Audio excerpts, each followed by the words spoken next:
Yo guys, magandang tanghali sa inyong lahat. Alright.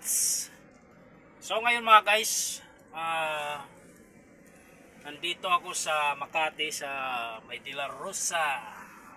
So hinatid ko dito na naman si aking amo, si Madam. So nandito siya sa opisina niya ngayon. So ako ngayon, uwi muna ako ng bahay mga guys. Babalikan ko na lang siya dito ng mga 2:30 mamaya dahil pupunta kami sa Quezon City.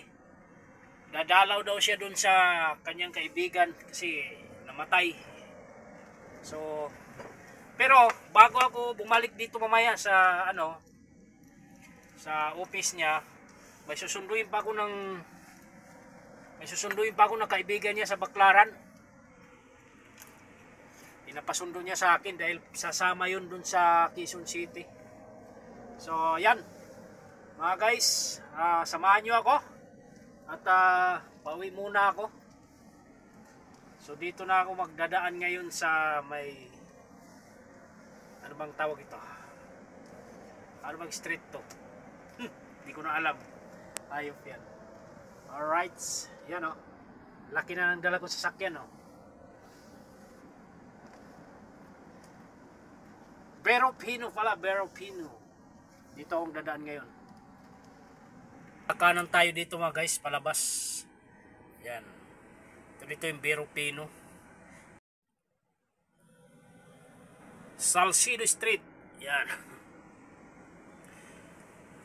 Lalabas tayo ng Osmeña Highway. Yan.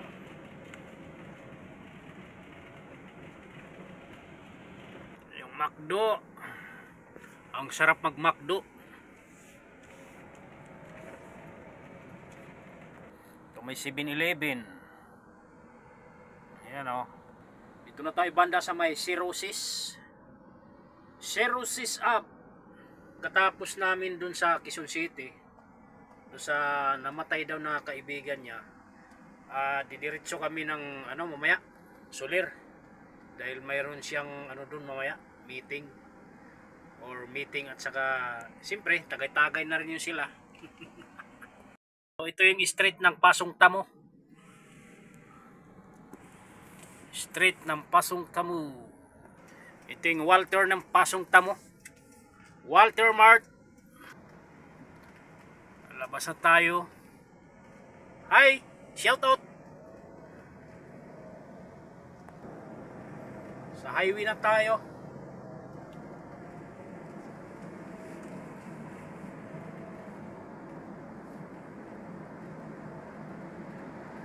Papanggalyani sa tayo. Grabing traffic ng kabilang lane, oh. Pa Maynila yan mga guys, traffic.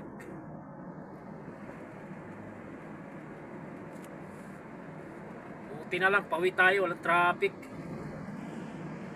So time check natin mga guys, 11:52 AM. Magtatanghalian na.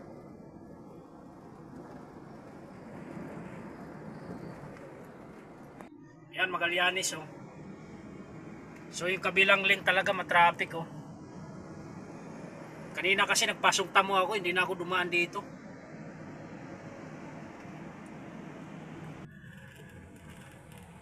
So bali, nandito na ako sa Mirville Service Road. Pagdating ko sa bahay, malapit ako sa bahay eh. So pagdating ko sa bahay ngayon, kakain muna ako, tapos antayin ko lang yung tawag ni ma'am, mga alauna. Tapos malalaman ko kung pupunta na ako sa Baclaran. Masundo ko yung kaibigan niya. So hanggang dito muna mga guys. Update ko na lang kayo mamaya pagka kung saan kami pupunta. Kaya bye-bye muna. Hanggang dito muna mga guys. Time check natin ngayon ay 1:34 ng hapon mga guys. So ngayon mga guys, balis na ako dito sa bahay. Papunta na ako sa Baclaran dahil susunduin ko na yung kaibigan ni ma'am. And then susunduin na namin si ma'am para pumunta kami ng Quezon City ngayon. So yon. ano, dito na ako sa palabas na ako ng ano, Mirville Subdivision mga guys. So ngayon mga guys, samahan nyo ako, no?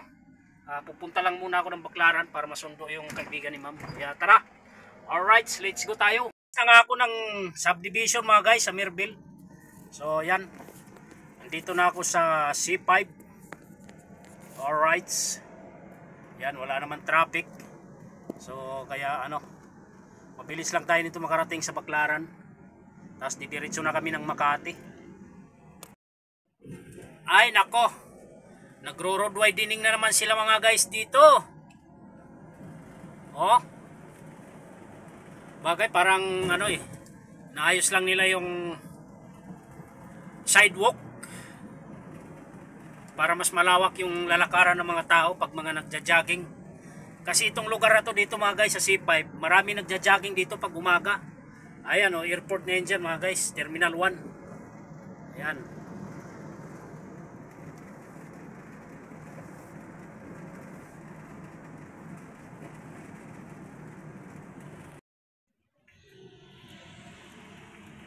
Yung terminal mga guys ng mga eroplano.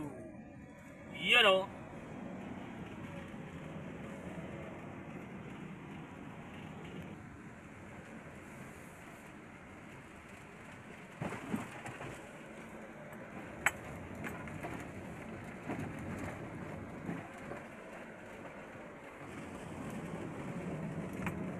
Sa labas na tayo ng multi.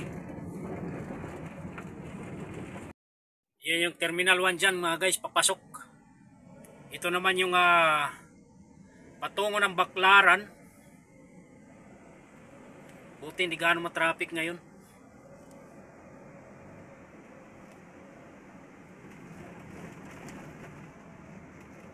Init, grabe. Napakainit talaga ng panahon ngayon.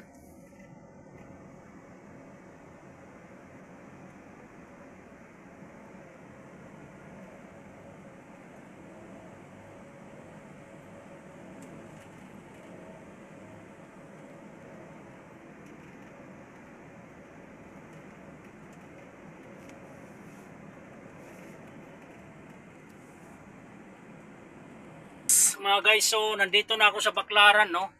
Hinahantay ko na lang yung kaibigan ni ma'am na bumaba. So tinix ko na si ma'am, pinapatawagan ko sa kanya. Dito lang sa gilid, naka-hazard mga guys. So yun mga guys, no? Mamaya na lang uli pagka kung saan kami makarating. Kaya hanggang dito muna mga guys. Nahantay ko lang kaibigan ni ma'am.